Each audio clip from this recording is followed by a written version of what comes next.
Muy buenas noches, gracias por estar con nosotros aquí en La Silla Rota, en Efecto Noticias. Hace unos días el presidente del Banco de México habló de un bache en la economía nacional. El gobierno ha ajustado las expectativas de crecimiento para este año y bueno, están ocurriendo una serie de fenómenos económicos que yo no conozco, pero que mis invitados sí saben. Y me acompaña esta noche Andrés Ponce de León, que es gerente de análisis de la Coparmex. Buenas noches. ¿Cómo te va, Felipe? Buenas noches. Y también me acompaña Gerardo López, que es presidente de la Cámara Nacional de Comercio en Pequeño. Muy buenas noches. Y gracias. Y bueno, pero ¿cómo interpretan ustedes esta expresión del presidente del Banco de México de que México ha entrado en un bachecito? Sí, las declaraciones de Agustín Carstens en este sentido sugieren dos cosas. La primera es que efectivamente estamos en una situación de desaceleración económica, que hay que reconocerla, él le llama bache.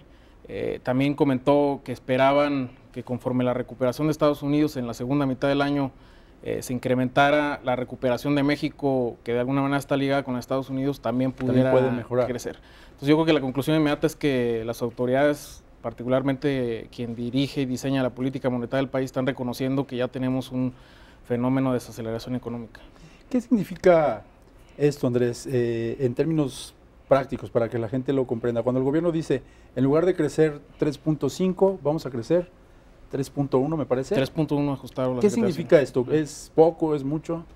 Bueno, hay en términos económicos y particularmente de crecimiento económico en México, en el caso específico de México, tenemos dos problemas fundamentales actualmente. El problema coyuntural, que es decir, lo que estamos viendo ahorita, que es una desaceleración, es decir, las tasas de crecimiento que se están esperando para la economía mexicana son menores, ligeramente menores que las que se habían observado en los trimestres anteriores, pero además tenemos un problema estructural de largo plazo de la capacidad de crecimiento de nuestra economía. En los últimos 30 años México ha crecido 2.4% promedio anual, entonces esta tasa que estamos observando, que se está pronosticando, anticipando, no viene sino a estar convergiendo al promedio de los últimos 30 años, que claramente es insatisfactorio y que todo el mundo así lo reconoce. Totalmente insuficiente. Sí. Gerardo, desde la parte del comercio, ¿cómo se está sintiendo?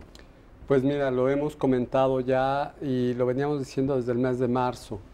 En el seguimiento, en los precios que el comerciante da a su cliente, y las clientes principalmente son amas de casa, veíamos cierto movimiento ascendente, veíamos cierto ajuste ascendente. Lo empezamos a percibir marzo, abril, y básicamente en mayo vimos que algunos precios se habían elevado en proporciones no vistas en épocas recientes, y lo externamos, dijimos que estaba, sí, o sea, precio del tomate en un incremento de 12 pesos a llegar a casi 50 pesos en algunos aspectos, y no era solamente el producto, se habló de la estacionalidad, se habló de un fenómeno, pero observamos otro fenómeno que después de haberlo dicho, de haber comentado cuál era el precio del tomate, el precio de la carne, que son productos de consumo popular básicos, en cosa de 2 semanas en que empezamos a hacer el seguimiento, empezamos a ver precios que iban a la baja. El precio de la carne se ha mantenido alto, el precio del pollo y el precio del huevo, porque tenemos un problema de la gripe aviar, tenemos un problema realmente de otros factores, digamos. Son otros factores externos, pero hubo productos en que vimos una caída en su precio en cosa de 2 semanas que no se pudo explicar de otra manera, en primera instancia, más que por el tema de acaparamiento. ¿Qué observamos nosotros?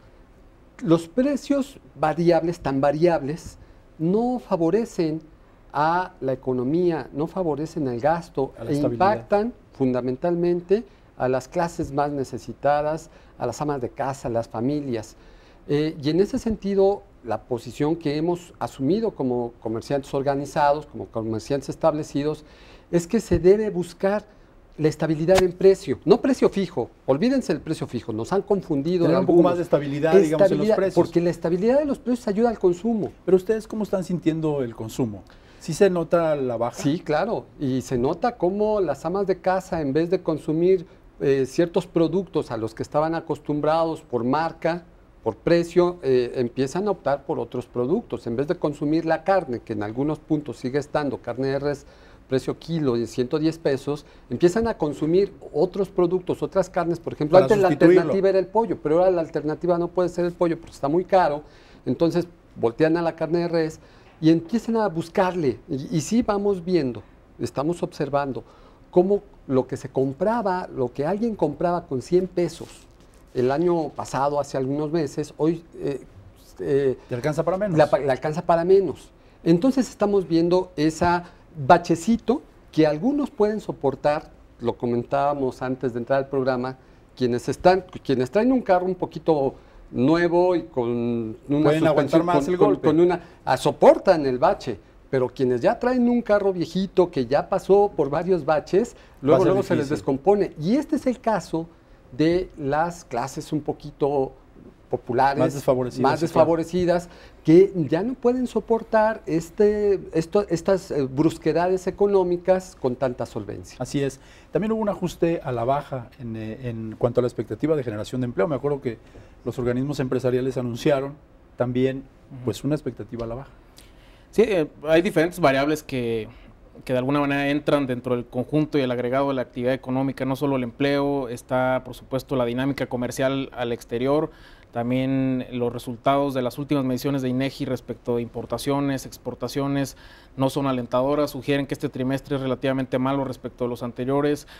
Como decía Gerardo, el tema de ventas al por menor, ellos lo dicen desde la perspectiva de sus socios, de sus agremiados, pero los indicadores oficiales de las fuentes confiables de información pública también están sugiriendo que las ventas al por menor tienen 3 o 4 meses consecutivos en una fase franca de desaceleración económica, es decir que recurrentemente están vendiendo menos, digamos, ¿no? Se habla de que hay factores externos que están provocando bueno, en otras épocas le llamaban esta gripa en la economía, ahora es un bache. ¿Estos baches los están provocando fenómenos externos?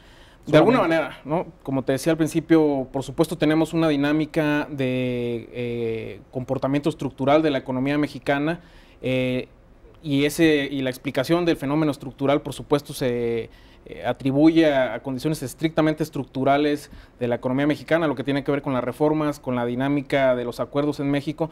También es cierto que la dinámica estrictamente coyuntural ahora está respondiendo particularmente a las condiciones del mercado de la relación comercial con Estados Unidos, que está en una circunstancia relativamente compleja, de que no se ha podido recuperar plenamente desde 2009. Y la circunstancia que se está viendo también en Europa, que de alguna manera sigue afectando. Entonces, efectivamente, hay condiciones externas que de alguna manera están explicando los fenómenos que se juntan con los fenómenos internos que teníamos. Sí. Y hay una cosa muy importante que es el gobierno no está gastando. Sí.